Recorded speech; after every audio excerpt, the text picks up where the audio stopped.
Good evening, everybody. My name is Daphne Reyes, and I will be presenting on the college epidemic, which is known as sleep deprivation.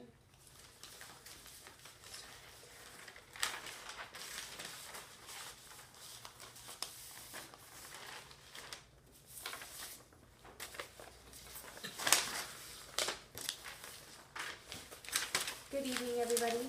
Today I will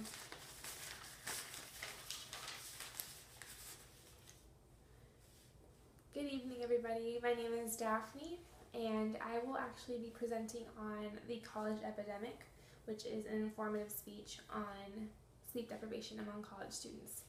So, not getting a sufficient amount of sleep regularly has recently been proven to cause several types of just, unnecessary health issues, such as memory loss,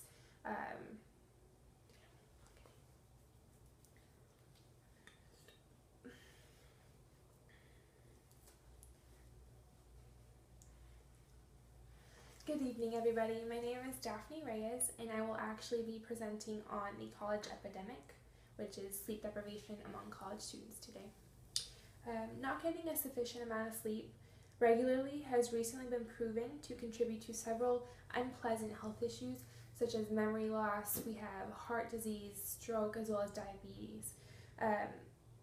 With that being said, about half of the Americans in the United States admit that they don't get enough sleep. That's about 160 million people in the world, in the United States. Less than half of these individuals reported that they're actually taking, steps to prevent becoming deprived of sleep. So, not many individuals truly understand that sleep is so essential to mental, emotional, and physical health. Sleep experts say that the amount of sleep that somebody should get is directly related to their age. So, for example, babies require about 16 hours of sleep. 3 to 18-year-olds require about 10 hours of sleep, and 18-year-olds and over require about 8 hours of sleep a night. Once an individual fails to get the recommended amount of sleep for a consecutive 4 days or nights, they are then experiencing sleep deprivation. As a senior in college pursuing my medical degree, I have found it extremely and painfully difficult to find, a balance between 2 jobs, schoolwork, a social life, my rigorous workouts, and on top of that, sleeping 8 hours of sleep. I find myself constantly experiencing several symptoms of sleep deprivation that researchers have named. Today, I'm here to talk about and help other college students understand the definition of sleep deprivation and all that it encompasses. I will then discuss why sleep deprivation is so prevalent among college students, and also finally name solutions and possible ways to, be able to avoid becoming sleep deprived. Sometimes it may seem easy to skip out on a few hours a night just to be able to get some work done and be ahead of the game. However, it can quickly turn into sleep deprivation. Sleep deprivation occurs when an individual fails to get enough hours of sleep. The amount of sleep that a person needs varies from one person to the other, but on average, the adult requires about 7 to 8 hours of sleep each night to feel alert and well rested the next day. So, once an individual does not receive a sufficient amount of sleep for more than 12 days, they are then experiencing chronic sleep deprivation, which can truly affect their health, performance, safety, and their pocketbook.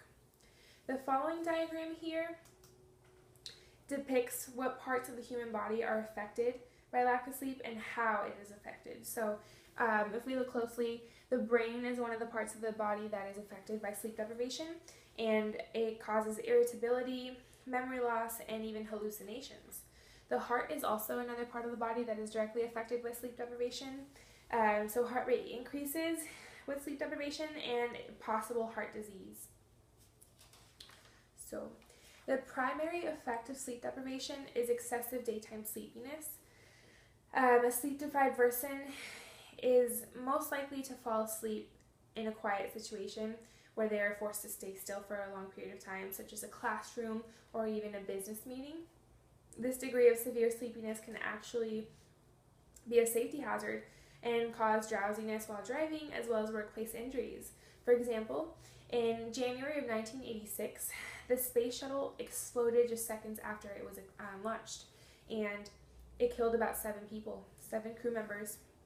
And according to a report, certain managers on the job had only gotten 2 hours of sleep prior to coming back in at 1 in the morning to prepare for the launch, which is just insane. The president of commission on the accident admitted the dangers of deprivation and said, "The willingness of NASA employees to work excessive hours raises serious question when it jeopardizes, safety and job performance." Now that we have occurred and covered the basics of sleep deprivation, we can focus on how the epidemic affects college students directly. According to studies that have been conducted, sleep deprivation is incredibly prevalent among college students. College students not only have a full plate, they have an overflowing one that handles a job, schoolwork, classes, family, a social life, and juggling all of these factors requires more time and ultimately less sleep. The consequences of sleep deprivation and daytime sleepiness are especially problematic to college students and can result in lower GPAs, increased risk of academic failure, compromised learning, impaired mood, and increased risk of motor vehicle accidents. So the following diagram on this slide compares the amount of hours that a college student sleeps during the week to the amount of hours that they get on the weekend. So we can see that a majority of students during the week get about 5 to 6 hours of sleep on weeknights.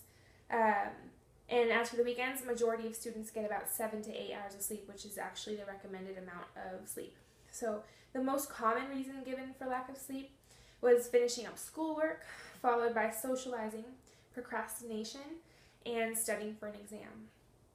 As stated earlier in the speech, about half of Americans in the U.S. admit that they don't get enough sleep at all. Researchers have recently discovered that most of these Americans are actually college students themselves.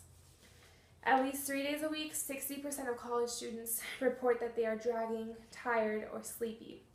50% report that daytime sleepiness is, their cause of symptoms, and 70% admit that they know they are not getting a sufficient amount of sleep.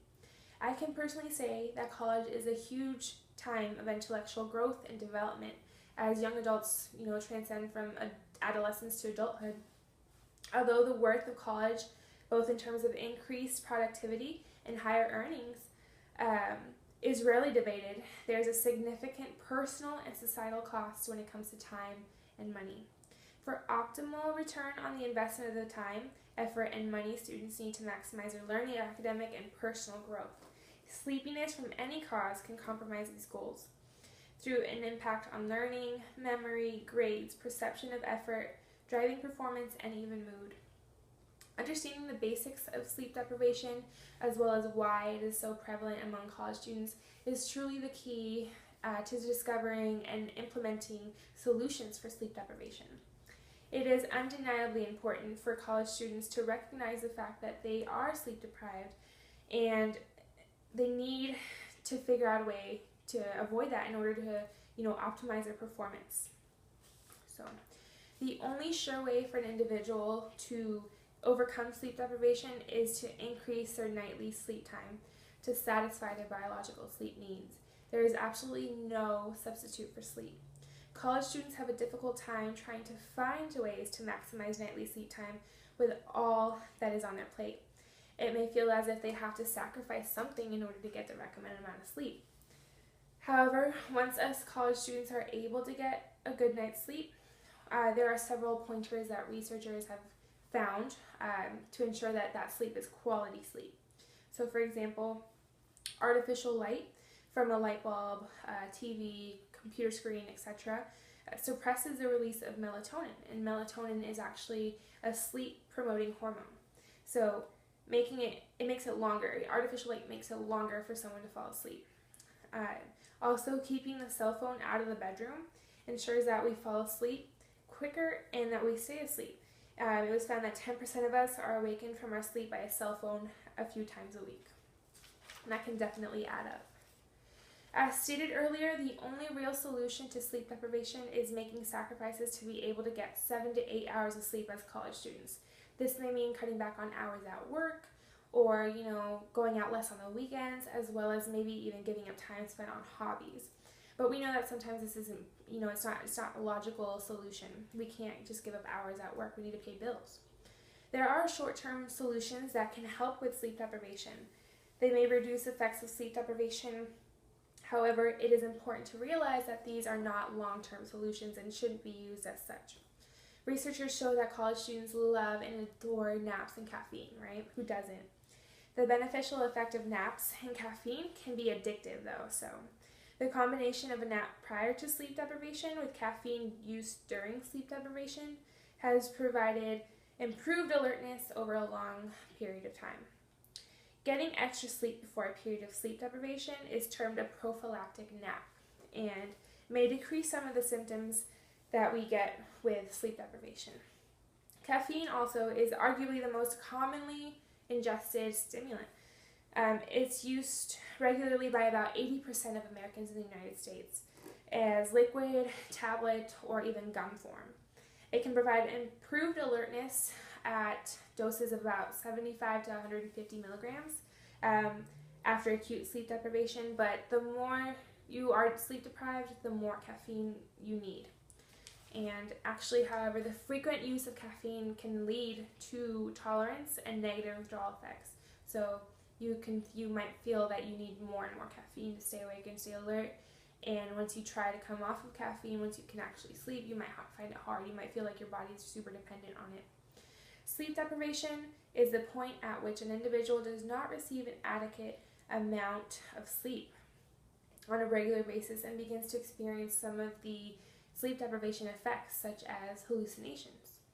Sleep deprivation is especially common among college students for several reasons, including amount of schoolwork, work hours, and such. But it is super important to be able to find a way to, be able to avoid becoming sleep deprived in order to save your GPA, save your schoolwork, save your grades, and all that. So, as a college student, I know it's very, very hard, but it's important to find ways, whether it is sacrificing hours, maybe one shift a week, or, anything like that. Just, it's important to sleep. So, thank you very much for listening tonight.